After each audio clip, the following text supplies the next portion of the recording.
sinh ta ra đời. Cảm ơn ông trời cho ta kiếp người. Phải sống thế nào để cha đừng buồn, phải sống thế nào để mẹ được vui.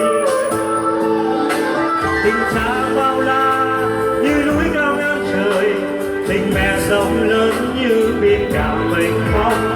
Chỉ mong cho ta lớn khôn nên người, chỉ mong nhìn thấy nụ cười của ta. Dù cha ta sao vẫn luôn là đấng sinh thành, dù mẹ ta sao vẫn luôn làm nặng đẻ đau.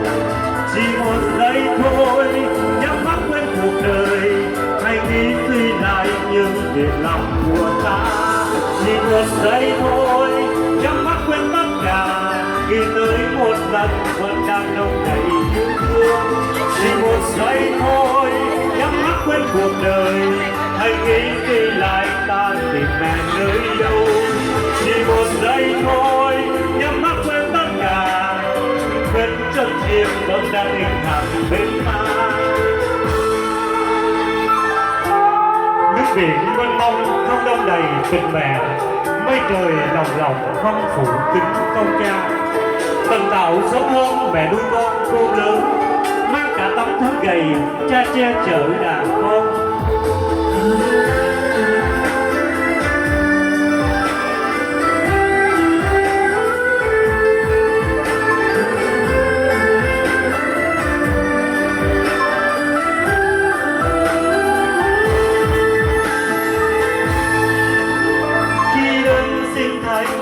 Sinh ta ra đời, cảm ơn ông trời cho ta kiếp người. Phải sống thế nào để cha đừng buồn, phải sống thế nào để mẹ được vui.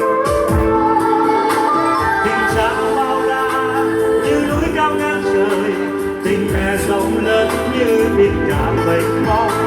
Chỉ mong cho ta lớn khôn nên người, chỉ mong nhìn thấy nụ cười của ta.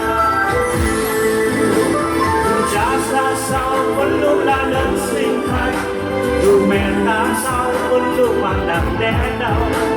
Chỉ một giây thôi nhắm mắt quên cuộc đời, hãy nghĩ suy lại những việc làm của ta.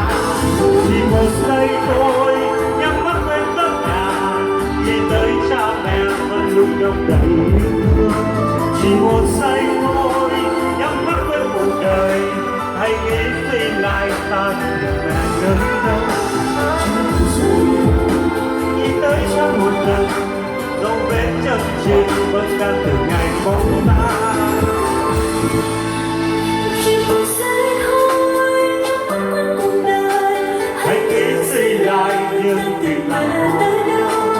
Chỉ một giây thôi nhắm mắt quên tất cả, dấu vết chân trên vẫn đang từ ngày bóng ta.